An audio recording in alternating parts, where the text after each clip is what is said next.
المجلة.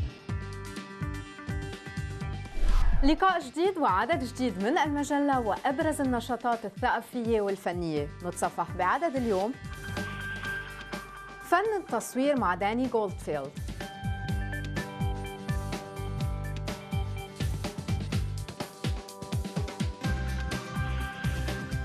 فريق سكرين فينيل إيميج الموسيقي،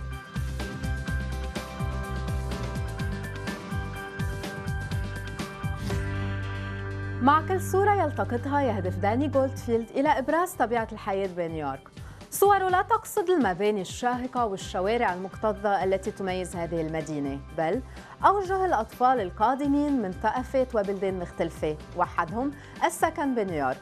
موزاييك تعكس التنوع البشري الموجود بكل زاوية من زوايا نيويورك، تبرز قدرة المدينة وسكانها على استيعاب واحتضان الاختلافات ودمجها. عام 2003 شكل صفحة جديدة بحياة غولدفيلد. في هذا العام التقى غولدفيلد بمواطن من طائفة السيخ اسمه رنا، فقد 2 من إخواته جراء أعمال العنف العرقي بالأسابيع اللي تلت كارثة 11 من سبتمبر. رنا رد على ما تعرض إليه من عنف بعدم الانجرار إلى الخوف والأمل بأن يتعرف محيطه إليه أكثر، فبحسب تعبير رنا يخشى المرء ما يجهله. هذا اللقاء دفع غولدفيلد لالتقاط صور لأطفال بنيويورك من كل بلدان العالم.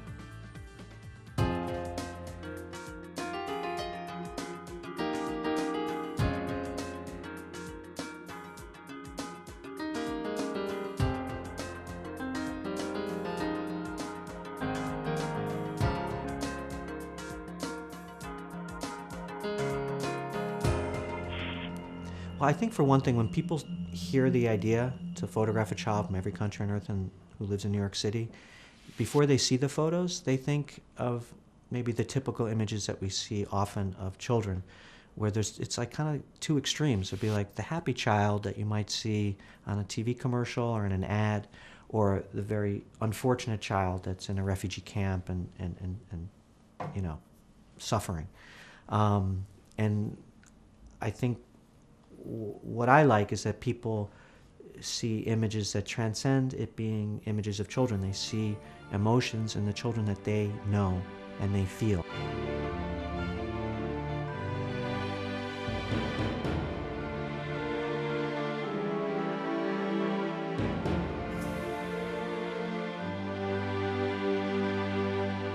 Danny, thank you for having us here today. I wanted to know, how did this project came about?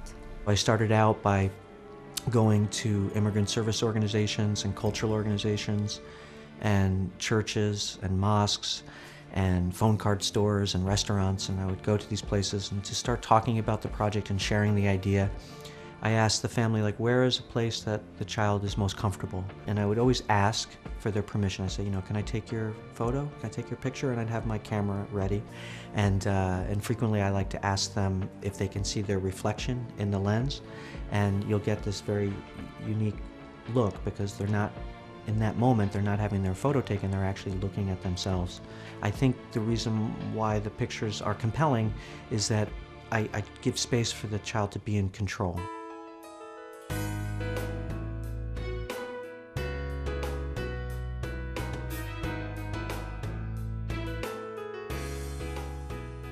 Why did they decide to limit those photographs to children living in New York City? Of the 172 people I photographed, there's 172 stories of why people came here. You know, some of the kids are adopted, and then many of them are immigrants. Some come from very distressed situations like war or poverty. Others come here just for economic and educational opportunities. There's many different reasons and stories of why people are here. I'm very proud of this city and how people from different countries are able to live in relative harmony. Recently, there's been a big wave of immigration, and like 1 out of every 3 residents of New York is an immigrant who was born in another country. I mean, if you think about that, that's amazing. Like 1 out of 3, a third of the people here. That's 3 million people.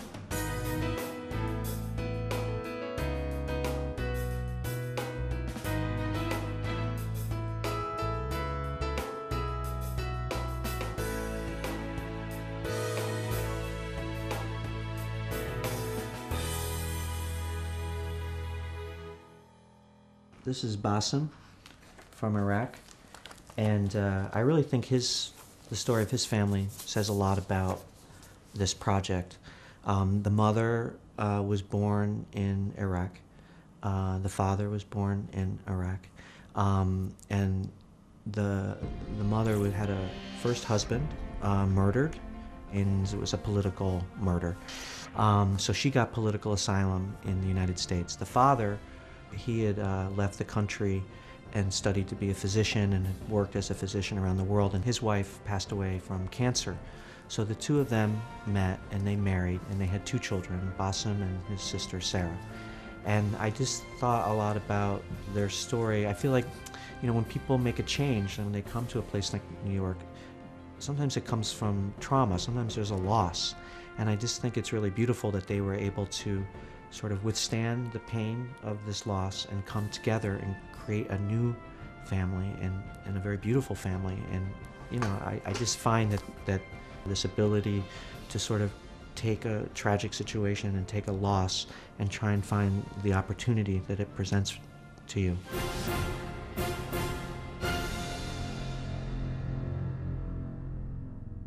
Not only you are sharing, photographs with the rest of the world, but as well you are sharing parts of these children's lives.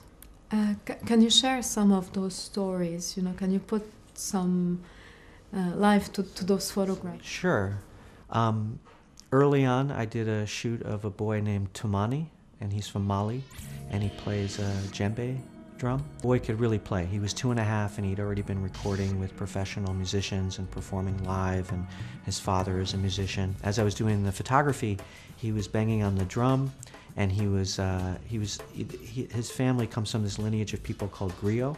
And griot, they're like storytellers and healers and musicians, and they play at sort of like rites of passage, like a baby naming or different sorts of events, a wedding. He was playing and he was singing my name, Danny photographer, and he was like taking his hand and he was going like this, and I learned he was saluting me. So as this was going on, like the rhythm of his drum and the rhythm of my camera and then his singing, and then I was like saluting him back once I learned that's what was happening. And there was sort of like a rhythm back and forth, and the shoot went actually very quickly because his drumming was going fast and my button pushing was going very quickly. And I learned from him sort of a rhythm that I find when I'm photographing other kids, and I look for that rhythm. And it's a musical experience with the shutter because it's loud. Yeah, like a musical performance where I was playing the camera and he was playing the drum.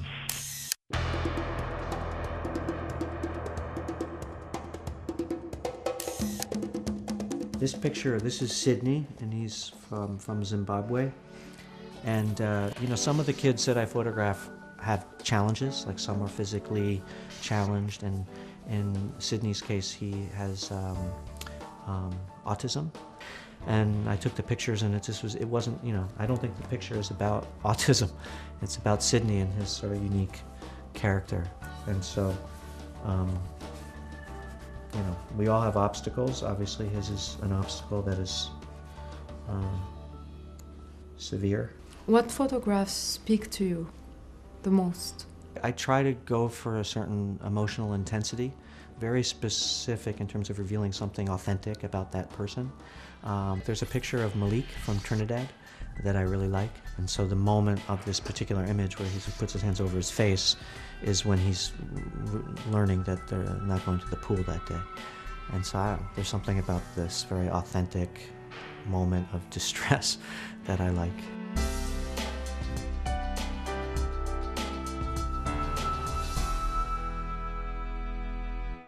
This is Adam from Algeria, and there's a mosque in Bay Ridge.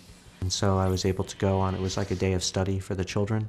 And then at the prayer time, the children joined adults that were in the prayer space. And, for me, it was just very interesting. And I was, happy that they allowed me to photograph during the prayer time, because that's not always the case.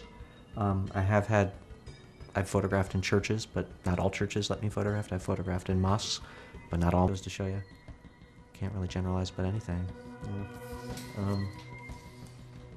And I like this picture particularly because, that everyone's lining up, but he's stepping out of line and he's wearing sort of a party shirt, you know, so he's a little bit of a rebel, maybe. I don't know. And you compiled those photographs in a book. Mm-hmm. Can you tell me more about this book? The number one reason is my most important goal that keeps me focused is to photograph a child from every country on earth who lives in New York City. But ultimately, you know, one of my ambitions is to have exhibits in every country on earth. Why not, you know? And I think it would be particularly powerful to have exhibits in countries and cities where there is tension, there is conflict, and it's kind of hard to look at these children and see the name underneath it that might be a country that you have some generalized negative view of. I hope that it would somehow make you rethink that view and realize that how much more we have in common and how some of our differences and political differences and conflicts in general are really petty. What do you want people to learn, like when they see those photographs? What do you expect them to learn from those? I think what I like is that people see images that transcend it being images of children. They see emotions in the children that they know and they feel. So I just feel that people, there's a connection, like people want to know more about the person because you identify with them in some way.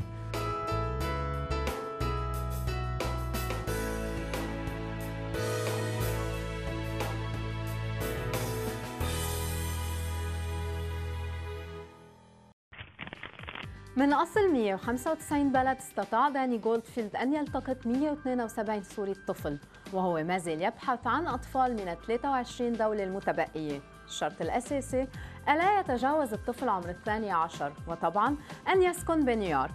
بعض البلاد المتبقية هي قطر، الكويت، الإمارات، السعودية، مالاوي، بنا، وللائحة الكاملة موجودة على صفحة المجلة على الفيسبوك. بعد الفاصل نتعرف على فرقة سكرين فينيل إيميج الموسيقية. خليكن معنا.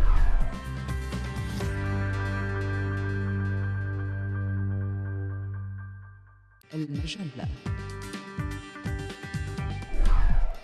أهلا بكم من جديد ومنتابع تصفح المجلة مع فرقة سكرين فينيل إيميج والمكونة من جيك وكيم ريد، الزوجين اللي جمعهم حبهم للموسيقى الإلكترونية. موسيقى سكرين فينيل إيميج مستوحاة من أصوات من الحياة اليومية، بحولها كيم وجيك إلى مقطوعات موسيقية فريدة، كما يبرز بموسيقتهم تأثير أفلام الرعب والخيال وكذلك موسيقى التكنو.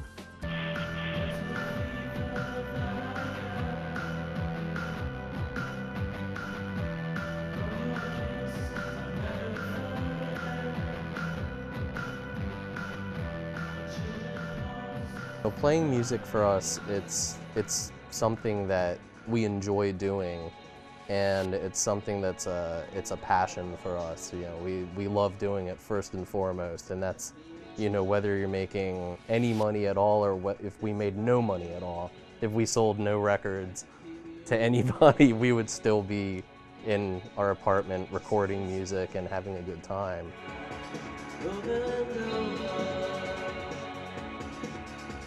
This one to the end of time.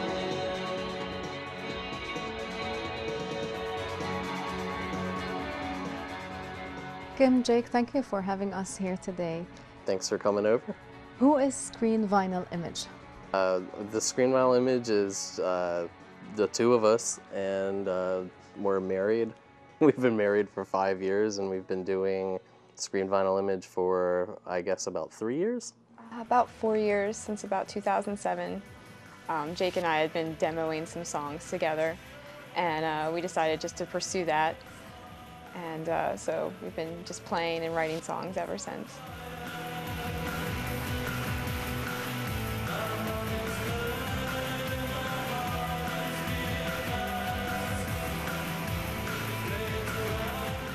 Your group is as well a combination effort from both of you. You like complete each other. Mm-hmm. Yeah. How do you define your audience? It really varies. It really does vary. You know, we've had some really young kids at our shows, and then we've had, you know, people that are more our age or older. I would really say that we have a kind of a wide audience at shows as far as the age range goes.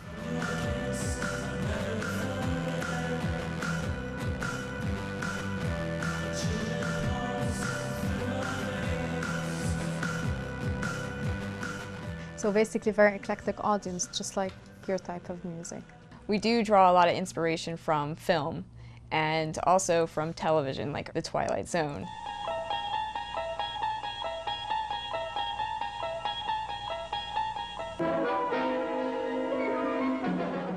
We also are very much interested in the countercultural films of the 60s and 70s, you know, Easy Rider, Vanishing Point, Harold and Maude. And if you want to be me, be me.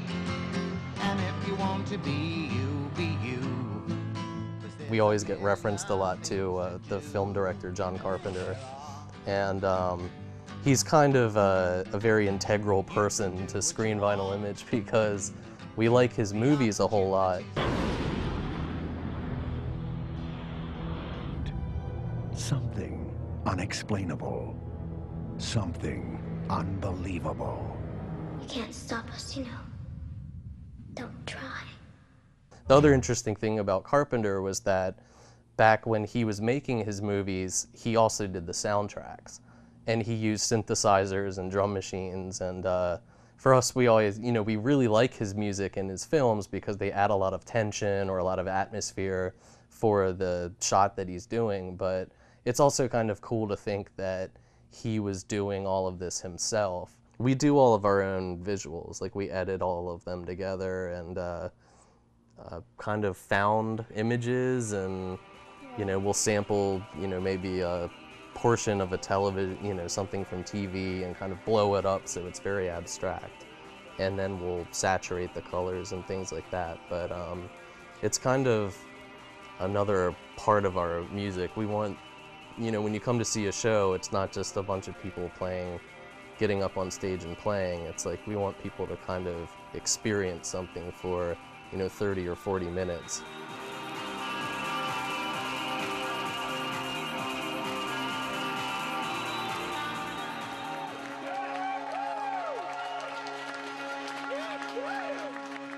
We've played a lot of shows, I think probably over 100 shows now. Yeah, well over, and yeah. We've toured a lot, and so we've just kind of gotten into this rhythm setting up with you know, what needs to go where. We've learned how to streamline our setup with cables, and so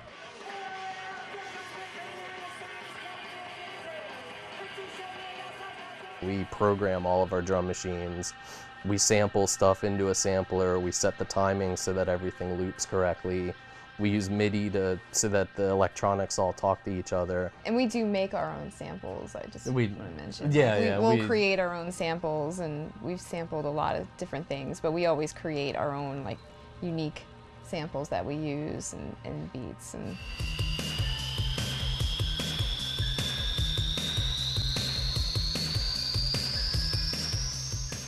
well, we both actually write the lyrics. a lot of times I'll come up with ideas for lyrics, and he'll take them and put that to a melody that, you know. So that's a very collaborative effort, you know, together with that. So.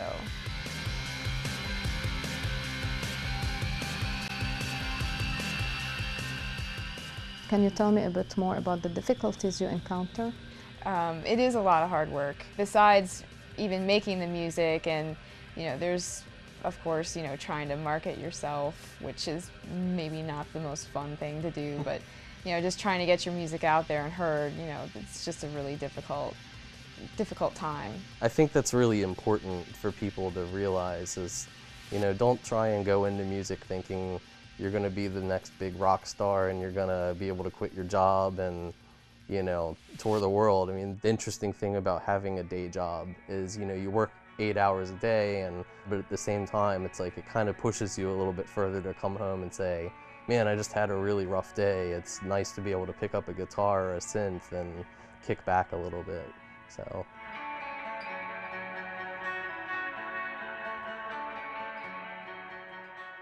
Any message you'd like to send to our viewers who are aspiring artists or think that someday they'll be in a band?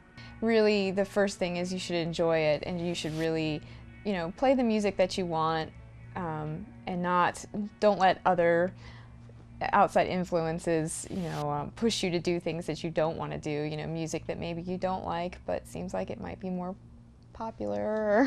Yeah. But definitely, play music for music's sake, and don't be so focused on making it big, because that's not really a reality anymore. Yeah, no, it's not really how it works anymore with the internet and the way that music is distributed. It's just not really something that's possible. But if you really enjoy playing music and getting out there, and especially playing live, we really love to play live, and we just meet really great people, and we have wonderful friends, and we've had great experiences from that. مشاهدينا، الوقت المخصص للبرنامج انتهى. بنهاية حلقة اليوم بشكر فريق العمل باستديوهات الحرة واشنطن دي سي، وبالأخص بيير جاد. لمعلومات أكثر عن البرنامج وفريق العمل تابعونا على جروب المجلة على الفيسبوك. أنا بانتظار تعليقاتكم ومقترحاتكم، وبإمكانكم أيضاً مراسلتي على إيميل البرنامج المجلة@الحرة.com. أنا بلاقيكم الأسبوع القادم، وأكيد رح تكونوا على الموعد. المجلة.